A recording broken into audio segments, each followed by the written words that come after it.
we've got the updated Kia Sportage. Let's get this out of the way right now. It's Sportage in the USA, it's Sportage in Canada. So let's get at it.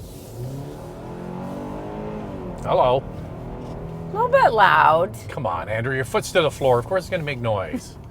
This is not the hybrid, this is not the plug-in, this is just the regular good old gas one. So what's under the hood of this one? A 2.5 liter 4-cylinder. It's matched to an 8-speed automatic transmission, 187 horsepower and 178 pound-feet of torque. Front-wheel drive and all-wheel drive options are available, and of course, you can use regular fuel. All right, we saw this last November for the very first time at the LA Auto Show. It's been given a new look, which I like.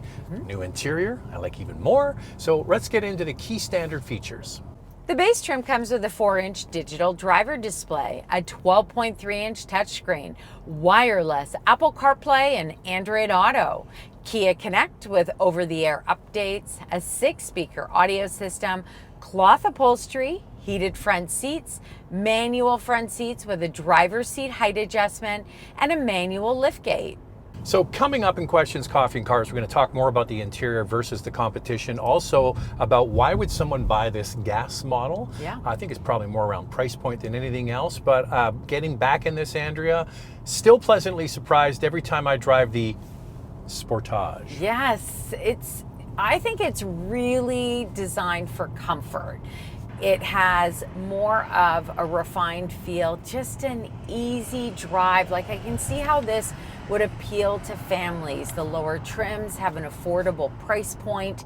Steering is light. It's just a good family hauler. Andrea's right. You know, this is a good sized vehicle in the compact utility class. This is one of the biggest, and it comes with a lot, as you heard at the very beginning, a lot of standard equipment that's going to appeal to a lot of people. And the drive is laid back, I will say that, and that's actually great for people who do a lot of commuting. You want to be comfortable. The seats are more comfortable than we found in Telluride and Sorento, even though they're the full leather. So I'm agreeing with Andrea. Easy to live with. Well, I'm not going to reach over there because the drive modes are actually on the steering wheel, but Andrea, we always forget to ask, and now we're making a point of doing this because it really helps us. If you want to help us, what do you need to put it in? Got to put it in S for subscribe, and if you can hit that notification bell, you'll be notified when all of our reviews drop, and then you can watch them. And we do this, the Cup of Car review, twice a week. The first one drops on Wednesday. We put another one out on Saturday. Okay, so now we're getting up to highway speed. Andrew, put your foot into it, and away we go. Makes a little noise, of course it's going to do that. Yeah. This is not a powerhouse. We've been talking about it already. Easy there. Bye-bye, Honda Odyssey. It's a good all-rounder, and it's comfortable. But you just have to have that in mind. It is what it is. Yes, you've got to anticipate a slight delay, but once you get up to highway speeds at cruising speed, it's good. And the other thing is, Kia does a great job of insulating the cabins. We've noticed this a lot with their vehicles, so we're basically at highway speeds now, and it's not that loud, right? And even when you hit those imperfections, it does a pretty good job smoothing them out. And if you go over a speed bump, it doesn't have that bouncy feel. I think that Kia's done a really good job, and I want to press on this point. Those lower trims are very affordable for families to get into this gas model. Okay, so they smoothed out all the edges. It's very easy to live with. And the one thing that was polarizing on the previous model was the design. It was one of those things where either you liked it or you didn't. So what did they do? They took away the pain point for those people that maybe didn't like it. They've made it more conventional looking. It looks more like the Sorento now at the front, and a handsome looking compact utility. So the boomerang headlamps are gone. You know what? People have mixed messages about this. First off, they didn't like them, or they did, and they felt like it was a very unique option. They felt like it made the Sportage something different in the lineup. I prefer the way it looks now. It's not like I minded the boomerang lighting, but I just think that this looks more rugged. It's more masculine. It's just going to appeal to a wider group of people. For sure. Listen, they're in the business of selling cars. If there was feedback that some people maybe didn't like the look, well, they changed it. So good for them. One thing they didn't change, Andrea, is the hidden rear wiper at the back. That's been kind of a hallmark of this product. So it's a very clean design. I like the blue one we saw at the LA Auto Show. Yeah. This one has got the contrasting colors, but it's the blue one is the one I would get. We're driving the X-Line model, and this model has terrain mode. That's also on the steering wheel, and then your drive modes are to the left. I think that this is a great placement. I love it when drive modes are on the steering wheel. It's just so easy to access. This Kia is well laid out. For 2026, the Sportage has a more rugged look with new front and rear bumpers, revised lighting, as we mentioned, including a stacked LED headlamp with optional cube-style projection lights. It comes standard with projection LED headlamps, LED rear combination lamps, roof rails, 17-inch wheels, available 18-inch and 19-inch wheels. Plus, you get a temporary spare tire. Well done, Kia. The X-Line model adds black exterior accents, X-Line design elements, Michelin tires, and a gloss black grille. Other trims have features like matte chrome, dark satin finish elements. Available features include power folding exterior mirrors and LED fog lamps. You know, power folding exterior mirrors is not always common in this class, and it's nice to see, especially if you have to park on the street. This video is brought to you by Koho, the highest rated financial app in Canada. And it's a proud Canadian company. Koho is a MasterCard. Over 2 million Canadians use it as their daily account. Earn up to 2% on groceries, transportation, food, and drinks. Koho offers the highest interest rate in Canada of up to 4%. No promo rates, no balance minimums. Also, you get up to a $15,000 line of credit.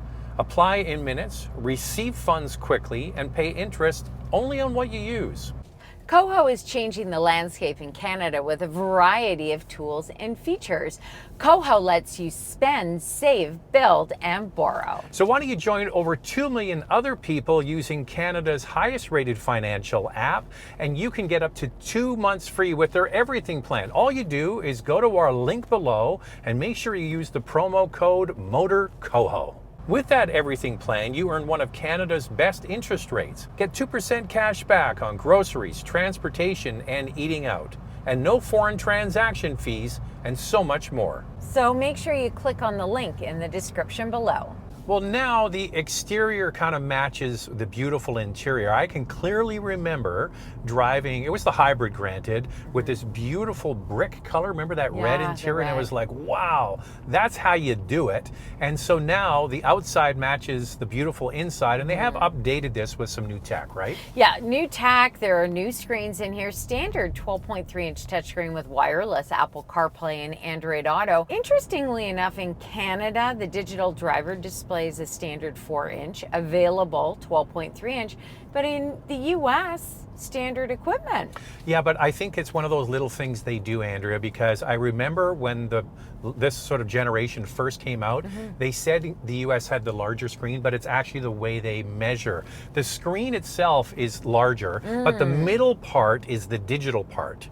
If you look online, it says it's a 12.3-inch digital driver display. So Yes. if anybody knows the US. I remember that the last time is I that the remember US said, oh, well, we've got the 12, but it really is just the middle. Yes. And I'm showing you images of the last one because we have it. Okay, so the rest of the interior is this really nice combination of materials. They've done a really nice job. I think that there's other brands. We're going to talk about this more in Questions, Coffee, and Cars. Should take note. Yeah, so it's got a new dash, also a new steering wheel, which we also get into in Questions, Coffee, and Cars. But I mentioned before, I like the layout. This gas model has a traditional shifter. If you go for the hybrid or the plug-in hybrid, you get a dial. But I like how they've got heated seats, heated steering wheel, and ventilated seats, all right here. Easy to access for the driver, but also for the passenger. Storage in here is pretty good. I find the door pockets to be a little bit narrow. They are narrow because you have your Gatorade there, and I do. It doesn't really fit that well. No, and this isn't huge either, but sufficient enough for the compact class. Another thing, this model has an available power passenger seat with a height adjustment. So anybody who might have some mobility issues getting in and out, you can raise and lower the seat. power operated. And some of the other brands are only coming to this now. Like, I mean, this is stuff that the Koreans do exceptionally well. And some don't have it, like the CR-V doesn't even have a height adjustment. There are a lot of trims and a lot of available features. They include a heated steering wheel, wireless charger, a head-up display, 360 camera, Harman Kardon sound system, panoramic sunroof, a power driver seat with two-way lumbar support, driver seat memory, a power passenger seat with height adjustment, ventilated front seats, heated rear seats, and a smart power liftgate. Well, here's me getting into the back seat, one of the biggest in this class. You get great legroom, good headroom. The seats even recline. On top of that, you've got an armrest, so you can really stretch out. How does it stack up? Comparing the Sportage to the Honda CR-V, the Kia gets 41.4 inches of front row legroom and 41.3 inches of second row legroom, which is very close to the Honda. Lifting up the power liftgate on this model, useful cargo area. Underneath the floor is a temporary spare tire, and another nice feature, you can remotely fold down the second row seats. Space behind the second row at 39.6 cubic feet and overall cargo space 74.1 cubic feet is once again very similar to the CR-V. This or that, let's get into it with questions. Time now for questions, coffee, and cars. Your questions from Instagram. Curious your thoughts on Tiguan versus this model. Overall everything, engine, power, cabin, sound, seat comfort, roomy front and back, storage space, rear, and drive feel. Wowzers, it's almost like we need to do a comparison. Or you could watch that video and then rewatch this one. I would say the Tiguan's got this beat, and they're going to have the even more powerful, basically 270 horsepower version called turbo, even though they're all turbocharged. So that's going to be the powerful one. Yeah, and I think when accelerating, the Tiguan does a better job. It's got more horsepower and it has more torque. What this does really well is in space. This is one of the biggest in the compact class, along with the Hyundai Tucson and the Honda CR-V. So it has it beat on all levels. Yeah, but that's if you're just looking at the numbers. I'm here to tell you as the guy who climbs in the back seat of all of them, and the Tiguan, I don't think there's much in it. It's a bit of a push. Then it comes down to interior, and boy, both of them have beautiful interiors. Both of them have beautiful interiors. We actually drove a Tiguan with an interior kind of like this color. But both brands are really stepping up their game. I would say when accelerating, this one gets louder than the Tiguan, and also, has to work a little bit harder. It just doesn't have the horsepower and torque. That's the reality of it. But both comfortable. Kia's winning on the reliability front, though. Yes. What are your thoughts on the shape of that steering wheel? I test drove one and it felt a bit weird during turns. Also, in what scenario would you choose the gas model over the hybrid? So the steering wheel, I think when I put pictures out on Instagram, it got a lot of comments, just that people didn't like the look of it. So I'm on the side of the road doing the drive-bys. Andrea's got to drive down, turn around, drive back, turn around, drive back. And she says in my ear, I love this steering wheel. At first I wasn't sure, but now I love it. So try it first. Don't just take it for 5 minutes around the block. Yeah. Like actually spend a half an hour with it. The thing is, it's very satisfying. I thought it just felt so good in my hands. I liked the feel of it. Yeah, I get that some people might not like the look of it, but I felt like it just is terrific for handling. Hey, if you want to see more pictures of Andrea and also the car, make sure to follow along on Instagram. It's Motormouth_Andrea. That's how you get a question in for a future video. For me, it's Motormouth_Auto, and the links are below the like button. This is so much more interesting in the interior styling department than the CR-V and RAV4. I like different interior colors too. Well, this is what I would show. Speaking of Tiguan, I would go to the Toyota designers and say, this is what you're competing against. Yeah. This is the kind of interior that you're up against. Beautiful materials. There's only a little strip, one strip across the dash of the shiny hard plastic. Everything else is matte. It's nicely done. contrasting materials and colors. Same with Volkswagen, and they're just not trying hard at Honda and Toyota. No, I mean, pretty basic interior designs, even with newer models that they've released. I think it's the different textures. Like, Kia's really thinking about what they're putting in these vehicles, and boy, does it ever make a huge difference. This is so well done. And now it's time for our hot topic. What's this one, Andrea? $48,000 for a loaded Sportage. Wow, what happened? We forgot to answer the question earlier about the hybrid.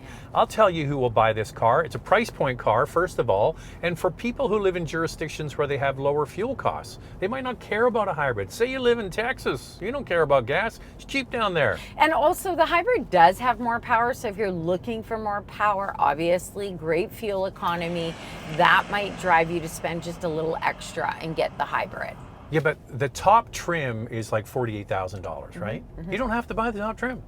They'll sell you a cheaper one if it's really too expensive for you. This is a real value leader, this car. It's so well priced on the lower trims that if you don't want to make the stretch to the top trim, you really don't have to. But I have to say, it's very competitive with other brands. Remember, the Honda CR-V doesn't even offer a top trim gas model anymore. And if you look at the current generation Toyota RAV4 gas model, that top trim is priced the same as this. So there you go. So let's get into all of the pricing and more in our vital stats. Let's start with pricing. We'll do Canada first and then move on to the US. This includes freight, PDI, and fees. The base model front-wheel drive starts at just under $35,000, and the first all-wheel drive is just over $36,500. The top X-Line limited trim we're driving is just over $48,000. In the US, we're using MSRP. The base front-wheel drive model is $28,500. All-wheel drive, just under $30,500. And that top trim is just over $39,500. Here's the fuel economy, 9.9 liters per 100 kilometers city, 7.8 on the highway. That's 25 miles per gallon city, 33 on the highway. This can tow 3,500 pounds, and the warranty in Canada is 5 years, 100,000 kilometers. In the US, it's 10 years. They get 10 years, Andrea, and 100,000 miles. Amazing.